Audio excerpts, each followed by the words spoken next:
Hey everyone, it's been a while and I apologize for that. I've been a little under the weather dealing with strep. So sorry I wasn't able to do much recording there. Hopefully you guys did have a good start to your 2022 though.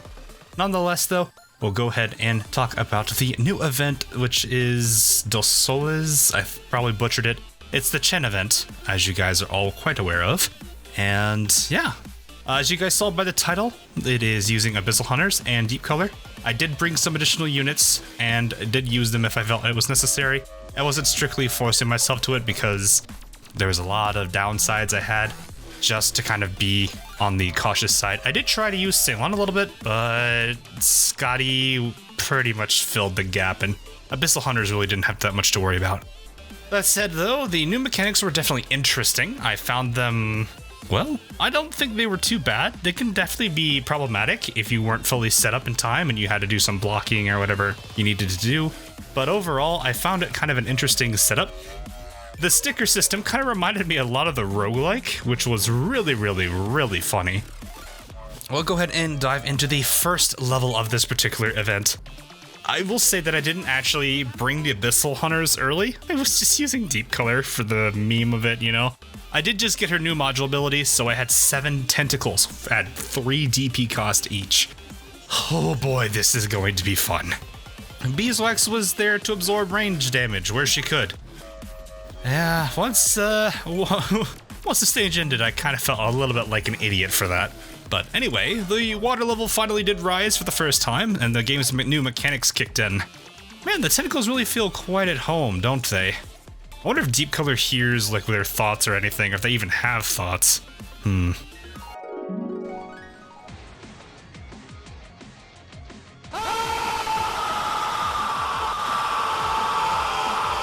Meanwhile, you would think this would make sense. Like, real talk. Why does this not work that way? Oh well, it's a thought for another day, I guess. Now, I really did have to use Beeswax at the end of this particular stage because they did throw a lot of units at the end, and the Block 1 tentacles can't really do much about that. So, thankfully, Beeswax was there to kind of clean up where necessary. And with that, we move on to the second stage, and I actually did finally bring the Abyssal Hunters here, except for Andriana, because I don't really have her leveled. So I was pretty much just limited to Deepcolor herself and, I guess, Gladia? If I'm even saying her name correctly. I'll definitely say Gladia was a lot of fun to actually use. She had a lot of fun spots that she could work with, especially given that she's a character that could work on the ground and on range tiles. Now, the water finally decided to come for this particular stage, and with it, some actual range units. I don't know if I like the fact that these guys are getting buffed when they're submerged.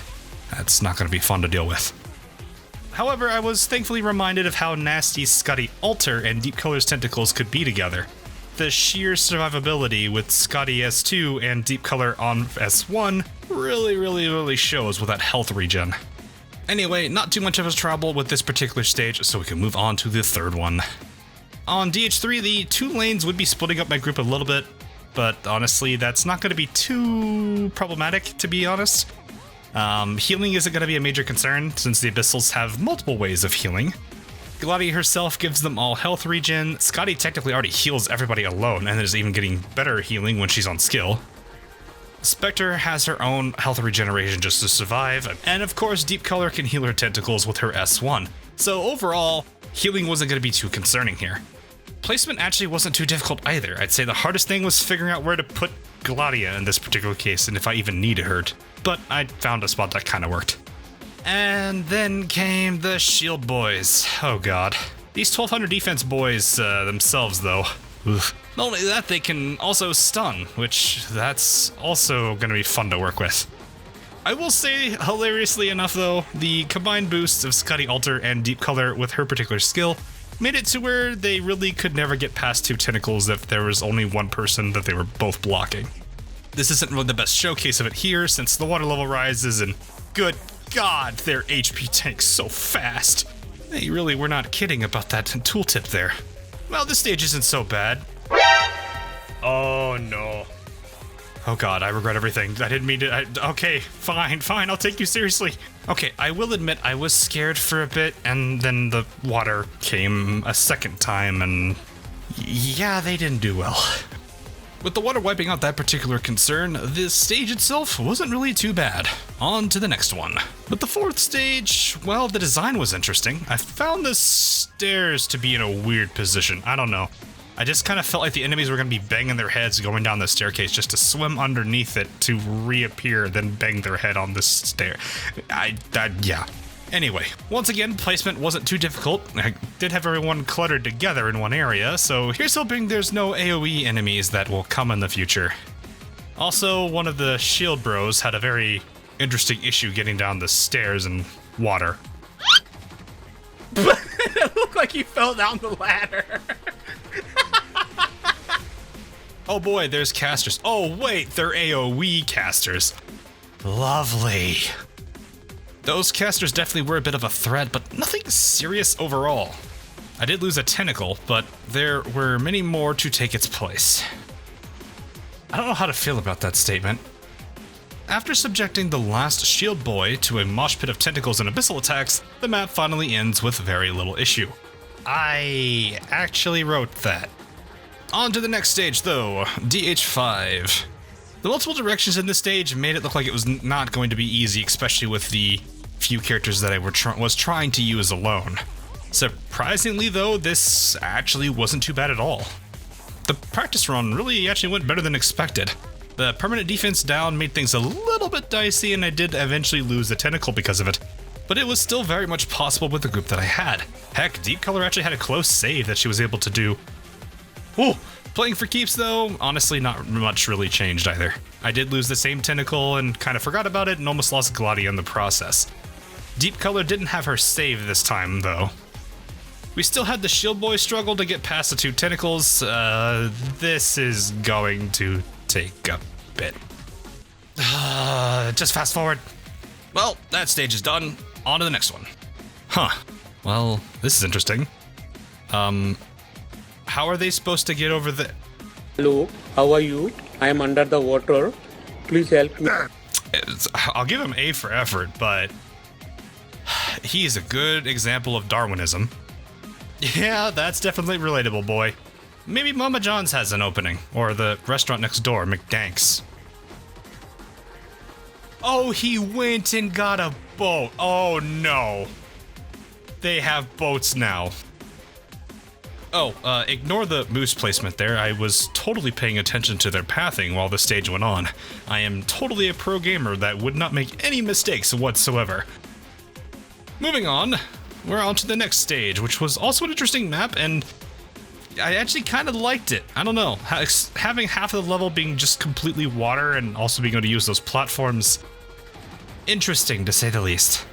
Of course, this led to the I don't know where anything is going, so this is going to be a fun guessing game. Surprisingly though, the placement for this map wasn't too bad either. There were a few enemies that took advantage of the water, but it was kind of easy to cut access off to them specifically. Then Big Boat Boy showed up, and I learned that they were block 3 like the bullies. Oh god. Now I also had a very good case of tunnel vision here, and this guy got to walk into the goal without any particular issues. Oh, you did go through! I will also say that the boat boys do a pretty good job hiding them. I almost can't see them there.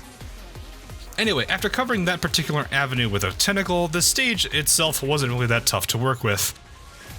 Oh great, we got this again? This is gonna take a while.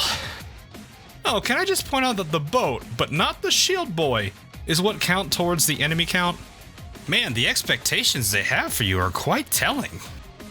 Anyway, let's get this finished, shall we? Nothing really changed on the real run except for one little test I did with the divers. With the extra platform there in front of the tentacle, the divers surfaced, losing their buff and making it a little bit easier for the tentacle to handle that particular encounter. But other than that, nothing really changed from the practice run, and we could move on to the next one. The 7th stage was also a very interesting map. I kind of wanted to see if I could make a bridge of platforms that would allow them to change their pathing. It didn't work. Well, that was a waste of platforms. Okay, the caster speedboat, definitely an annoying thing, but a well-placed tentacle got rid of that particular issue, just soaking up all of that damage. Thankfully, he had Scotty next to him, so he was able to get all of his health back with that. At the end, though, the caster proved to be a bit more than the tentacles could handle. Thankfully, like I said before, I did bring plenty of extra support operators just in case something like this would happen. Now, with the real run, there were a few more close calls. That's why I ended up bringing all the supports again in the first place. I think I realized that the previous map was really the last map I was going to be able to get away with that particular little, I wouldn't say challenge, gimmick, I guess. Anyway, not much of a change there. Still managed to clear the run, though it was a bit scuffed. Thankfully, I changed this later on, so don't worry. On to the next stage. Was kinda surprised I didn't actually see a stage like this coming at all, considering we've had boats so far and water mechanics. Oh great, there's friendlies! Great, I have to protect them now. Oh, great. I'm gonna be honest, this stage took a few tries. The main thing is because I had to kind of figure out where the positioning was just to make sure the friendly units were not going to get destroyed. Especially since losing them costs a total of 2 HP seals. Yeah, rip that run. Not going to lie, I almost mistook those little drone boats for suicide boats in Ozzer Lane. Oh, come on, why'd you have to stop right there? Why couldn't you just be one more space to the right, caster? The casters were kind of a really big issue here since their attacks were AoE and did a decent chunk of damage. Little too close on that one. You can kind of see where I was really struggling at here. Now I did slightly adjust Thorn's position and also brought the original Chen around to get his S3 going a bit faster. Had him also face down to help stop that one caster from earlier. I also brought Ambriel and Cliffheart for fun, since I knew they would be able to easily cover the ranged guys that spawned from the other 2 small boats there. Cliffheart's true damage alone would be able to take care of them, and also help with the caster boat. With all of that figured out though, the claim came with no more issues. On to the final stage. It's all boats. All just boats. And it's casters from the get-go. Man, this reminds me of an much older stage that I actually used to struggle with quite a bit ago. I'm sure everyone remembers this stage, right? I will also say I actually really started liking the use of the floating platforms, since it did give the ranged ops the ability to be deployed on them, and I wasn't limited to just 4 tiles for ranged units. I did bring Absinthe just in case I would really need her, and she actually did pretty good in this particular stage. Having her first skill fully mastered actually has been quite a plus for her. Well, well, well. If it isn't the man himself, Pancho. Oh, he has drones. Absinthe, don't worry, you're protected by tentacles. How many statements am I gonna feel bad for?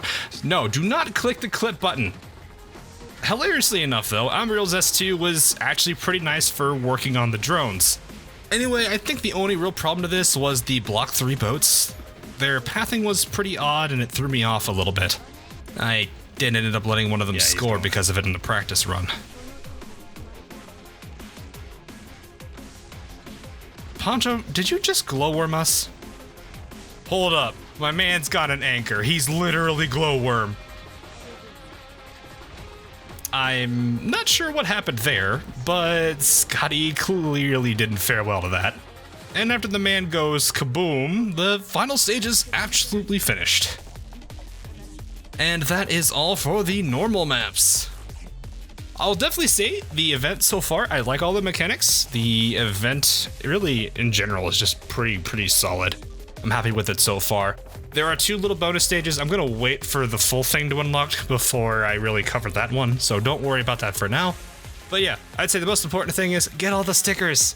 They can be extremely useful in the right circumstances, and I'm pretty sure the challenge mode is going to be probably balanced around them. So it's gonna be worth getting the stickers that are 200 attack up, or the attack speed no longer affected by erosion, or attack up when under the effects of erosion. Really, all of those stickers can have some pretty good uses to them. I will also say the very last stage was actually probably the best one to farm for me. Took a little bit of time, but I was able to speed up the run substantially. Had to bring a handful of units for that, and really had to figure out how to time everything. Anyway, with all that covered, that is going to be all for this particular event, and that means that is all for this particular video. Hopefully you guys have been continuing to enjoy this video format. I know that a lot of you seem to like it so far, and I've been kind of sticking with it. So don't worry, I've got another video set up for Arknights related content coming up. I think this one will be pretty fun though, so hopefully you guys do enjoy that one when it comes out, and I will see all of you guys again real soon. Whether you are a regular viewer or a patron supporting the channel on Patreon. Thanks for watching. Catch you guys again later.